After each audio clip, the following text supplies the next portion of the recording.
प्रभु जब अपनी शक्तियों का प्रकाश करते तो लगता है कोई त्रिभुवन में जिसकी रक्षा नहीं कर सकता।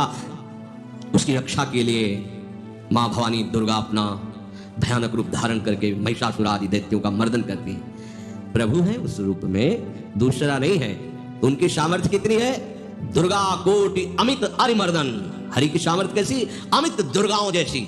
1 करोड़ अरब नहीं, अमित दुर्गाओं जैसी दुष्टों का मर्दन करने की सामर्थ्य। अमित था नहीं कि कितनी सामर्थ्य है। एक दुर्गा रूप में जब हरि प्रकाशित होते हैं तो त्रिभुवन में कोई सामने खड़ा होने वाला नहीं होता। माँ भवानी जिस समय अपने स्वरूप में आती, किसी की ताकत नहीं है। ये शुंभ निशुंभ इतने बलवान दैत्य थे, त्रिभुवन में कोई इनका बाल बांका भी नहीं कर सकता था। स्मरण किया समस्त देवताओं ने तो भगवान से ही शक्ति का प्रादुर्भाव हुआ। इतना सुंदर रूप माँ भगवती का। शुंभ निशुंभ के पार्षद घूमते रहते थे, उन्होंने देखा, जाके बताया कि आपके महल में जितनी सुंदरियां उसकी दासी बनने योग्य भी नहीं, ऐसी सुंदरी का हमने दर्शन किया। तो बोले मेरा जाके परिचय बताओ। बोले ऐसा नहीं लगता कि आपके परिचय बताने से केवल आ जाएंगे। तो उनका अगर ऐसा नहीं तो केश कर्षण निर्धुता गौरवा मां गरिष्यति, उसके गौरव को धूल में मिलाते हुए बाल पकड़कर घसीट कर हमारे पास लाओ। मार्कंडेय पुराण। उनके पार्षद गए और बताया हमारे मालिक शुंभ निशुंभ है, उनका आदेश है कि आप महल में चलो और आदर सहित, अगर आप ऐसा ना करते हैं तो मैं आपका निरादर करते हुए बाल पकड़कर घसीटते हुए ले जाऊंगा। देवी जी ने मुस्कुरा दिया और कहा अपने मालिक से कह दो जाकर के कि हम उसी की आज्ञा पालन करती है जो हम पर युद्ध में विजय प्राप्त कर ले। वो जाके बोले हाँ वो तो मत वाले, त्रिभुवन में कोई जोड़ ही नहीं था। आए और उद्दंडता पूर्वक वचन बोलने लगे। माता जी ने कहा तब तक बोल ले जब तक मैं मधु का पान कर रही हूं। बस ये पान करते ही तेरी जीवन लीला समाप्त हो जाएगी। ऐसा ही हुआ।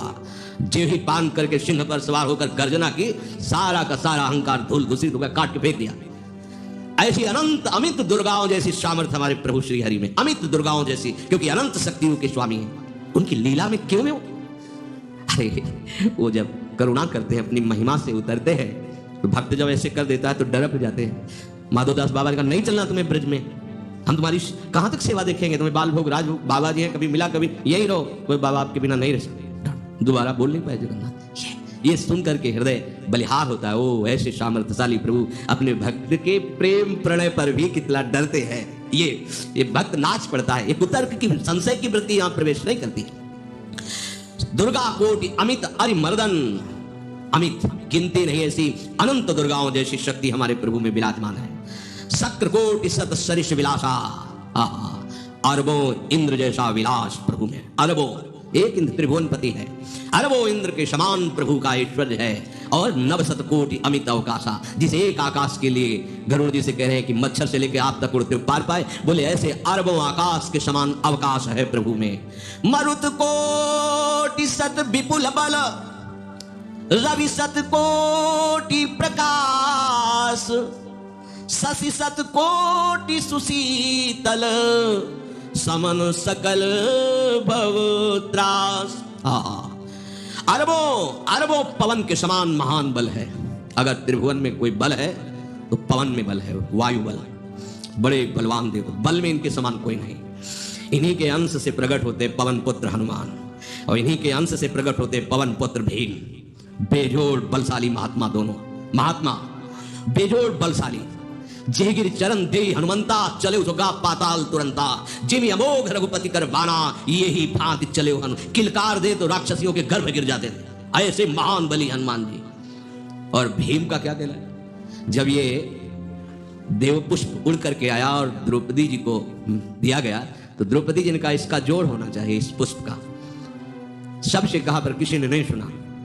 भीम ने कहा कहीं भी मिलेगा मैं इसे लाएंगे। ऋषियों ने समझाया कि आगे मत बढ़ो, ये यक्षों की भूमि है, युद्ध हो जाएगा और तुम्हें तैयारी करनी है हस्तिनापुर के लिए, और तुम इधर।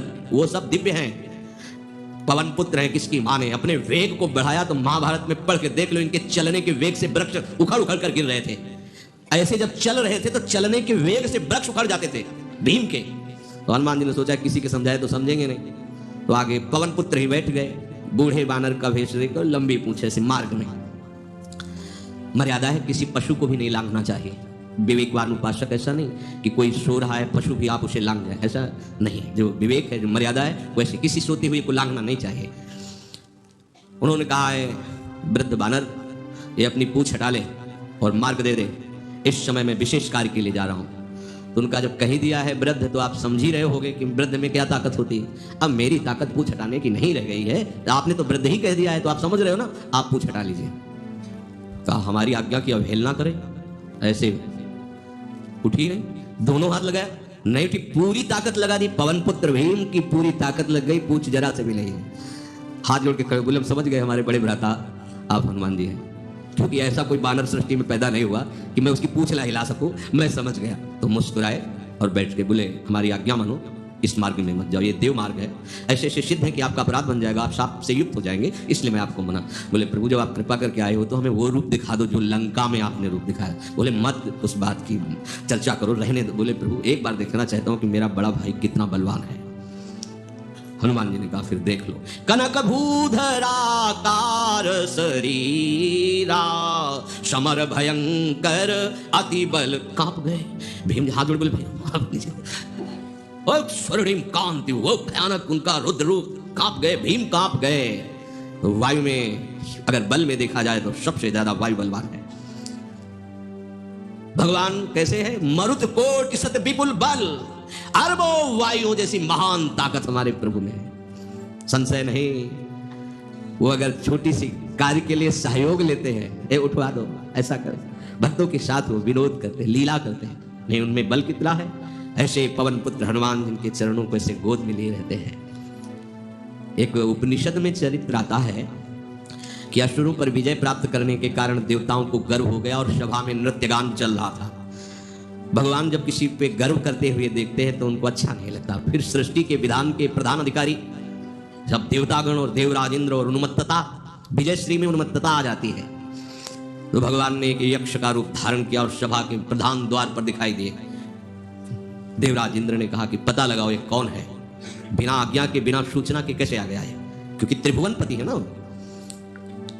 अग्नि देवता ने कहा मैं जाता हूं, पता लगा के आता हूं, क्योंकि किसी बलवान का परिचय पूछने के लिए निर्बल को नहीं भेजा जाता। अग्निदेव गए और कहा आप अपना परिचय दीजिए, कौन हो और यहां कैसे आए हो। तो उनका परिचय लेने के पहले हम आपका परिचय जानना चाहते हैं, आप कौन हो। तो उन्होंने कहा कि मैं अग्निदेव हूं, सामर्थ्य आपकी, त्रिभुवन को उपले की तरह भस्म कर सकता हूं। मैं समस्त प्राणियों के उदर में बैठकर अन्न और जल का पचाकर जीवन दान देता हूं, जीवन पोषण करता हूं। अच्छा, एक दिन का फेंका, हम तुम्हारी बात तभी प्रमाणित, ये उपनिषद की बात, हम तुम्हारी बात तभी प्रमाणित मानेंगे जब तुम इस तिनके को जला दोगे। अब कोई अग्नि देवता से तिनका जलाने की बात कहे, सहज में दृष्टि डाली, कुछ नहीं हुआ, पूरा पावर लगा दिया। यक्ष जी ने मुस्कुरा के कहा तुम तो कहते थे पूरे त्रिभुवन को उपले की तरह जला दूंगा, अब गिरिवा झुकाई पहुंचे। देवराज इंद्र ने कहा कौन है? बोले असमर्थ रहा उनका परिचय जानने में, वायु देवता। आप अपना परिचय बताइए। तो आप अपना परिचय जो आए हो तो हमें पहले बताओ, तब हम अपना परिचय दें। तो उनका मैं महान देव वायु हूं, बल आपका, संपूर्ण जीवों का जीवन हूं। अगर मैं रुक जाऊं तो एक भी क्षण सृष्टि टिक नहीं सकती, क्योंकि सब वायु से जीवित है, और मैं पूरे ब्रह्मांडों को तिनके से उड़ा सकता हूं। ये तिनका है, उड़ाओ। पूरी ताकत लगा दी वायु देवता ने, तिनका नहीं उड़ा। ग्रीवा झुकाई, वापस चले गए। अब देवराज इंद्र उठे, जे भी नजदीक पहुंचे यक्ष अंतर्धान हो गए और देखा साक्षात ब्रह्म विद्या, दूर से मूर्तिमान ब्रह्म, और डांट लगाई कि तुम उनसे संभाषण करने योग्य भी नहीं हो, क्योंकि तुम सबसे बड़े सिंहासन पर बैठे हो और अहंकार करते हो। तुम्हारे देवता सब सामर्थ्यहीन है, एक तिनका भी अग्नि नहीं जला सका, एक तिनका भी वायु नहीं उड़ा सका। अरे जिनकी शक्ति से शक्तिमान वो भगवान स्वयं आए हुए थे, कांप गए थे। अहंकार मत करो, जाओ, भगवान के बल से तुम विजयी हुए, देवताओं के बल से नहीं। देवताओं में जो शक्ति है वो उन्हीं के अंश से आई हुई है।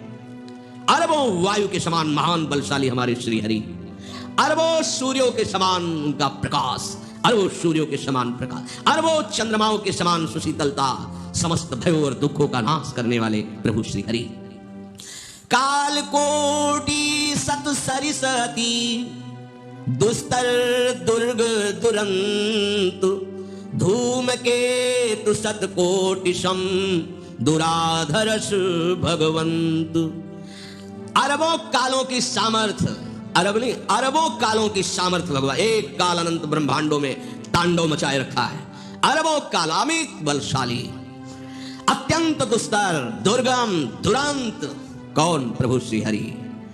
अरबों धूमकेतुओं के समान अत्यंत प्रबल सामर्थ्यशाली प्रभु, अगाध सत कोटि पताला, शमन कोटि सत सरिस कराला, तीरथ अमित कोटि सम पावन, नाम अखिल अघ पूग नशावन।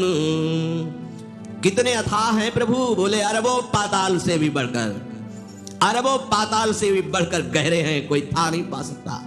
कितने भयानक हैं, अरबों यमराजों से भी ज्यादा भयानक प्रभु श्री हरि हैं।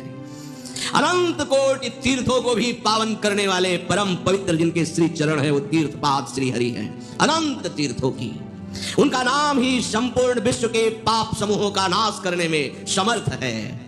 हिमगिरि कोटि अचल रघुवीरा, सिंधु कोटि सत समगंभीरा, कामधेनु सम कोटि। आहा, देखो आप किसके सामने तुम्हें हाथ पसारने की जरूरत है, समझो। अगर अपने प्रभु को जान जाओगे, समझ जाओगे, तो फिर कहीं इधर उधर झांकने की जरूरत नहीं, किसी के सहयोग की जरूरत नहीं। कैसे प्रभु? ऐसे वो स्थिर हैं कि जैसे तूफान चल रहा और हिमालय का आश्रय ले लो तो डरने की जरूरत नहीं, कोई भी तूफान हिमालय को उखाड़ नहीं सकता। ऐसे ही कह रहे हैं अरबों हिमालयों जैसी स्थिरता प्रभु श्री हरि में है। अरबों समुद्रों के समान गंभीर है। कामधेनु सत कोटि समाना, सकल काम दायक भगवाना, सारद कोटि अमित चतुराई, विधि सत कोटि सृष्टि निपुणाई, विष्णु कोटि सम पालन करता, रुद्र कोटि सत सम संघरता। अरबों कामधेनु के समान प्रभु श्री हरि हैं। एक कामधेनु मिल जाए तो निहाल हो जाए, है हमारे श्री हरि कैसे अरबों कामधेनुओं के समान है। इच्छित कामनाओं की पूर्ति कर दे उसे कामधेनु कहते हैं। प्रभु में कितनी चतुरता है, अनंत कोटि सरस्वतियों की एक सरस्वती ब्रह्मांडों का संचालन करती है, बुद्धि के अधिष्ठात्र देवी है। और यहाँ क्या हमारे श्री हरि अनंत कोटि सरस्वतियों की चतुराई समाई हुई है। अरबों ब्रह्माओं के समान सृष्टि रचने में समर्थ। एक ब्रह्मा प्रकट कर दिया, एक वैभव प्रकट हो गया। अरबों ब्रह्माओं जैसी सामर्थ सृष्टि रचना की प्रभु में है। आहा, और अरबों विष्णुओं के समान पालन करने की सामर्थ्य प्रभु में है। अरबों शंकर के समान संहार करने के सामर्थ्य प्रभु में है। धनत कोटि सत समधन वाना, माया कोटि प्रपंच निधाना, भार धरन सत कोटि अहिसा, निरवधि निरूपम प्रभु जगदीसा। अरबों कुबेरों के समान धनवान है। अरबों मायाओं के समान सृष्टि करने में सामर्थ्यशाली है।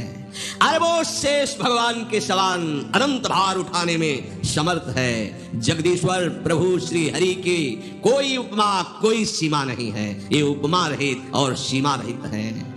निरुपम न उपमा आन राम समान, राम निगम कहे, जिम कोटि सत खद्योत समु, रवि कहत अति लघुताल है। यही भांति निज निज मति विलास, मुनीस हरि बखा नहीं, प्रभु भाव गाहक अति कृपालु, सप्रेम सुनि सुख मानहि, प्रभु भाव गाहक अति कृपालु, सप्रेम सुनि सुख मानहि। प्रभु श्री हरि उपमा रहित हैं। उनकी कोई अनंत ब्रह्मांडों में किसी से उपमा नहीं दी जा सकती। प्रभु के समान केवल प्रभु हैं, ऐसा वेद कहते हैं। अरबों जुगनियों के समान यदि सूर्य को कहा जाए तो सूर्य का अपमान होता है, सम्मान नहीं। ऐसे ही जो अभी तक वर्णन किया गया उसको समझो। अरबों जुगनुओं के समान यदि सूर्य को कहा जाए तो सूर्य की प्रशंसा नहीं, एक तरह से अवहेलना है। इसी प्रकार अपनी बुद्धि के विकास के अनुसार मुनीश्वर, अपनी बुद्धि के विकास और प्रकाश के अनुसार मुनीश्वर प्रभु का वर्णन करते हैं। गुण महिमा नाम बल पर था कोई नहीं पाओ, आज तक कोई था नहीं। ऐसे प्रभु की लीला में कोई कुतर्क, कोई संशय, अब वो क्या बुद्धि है उसका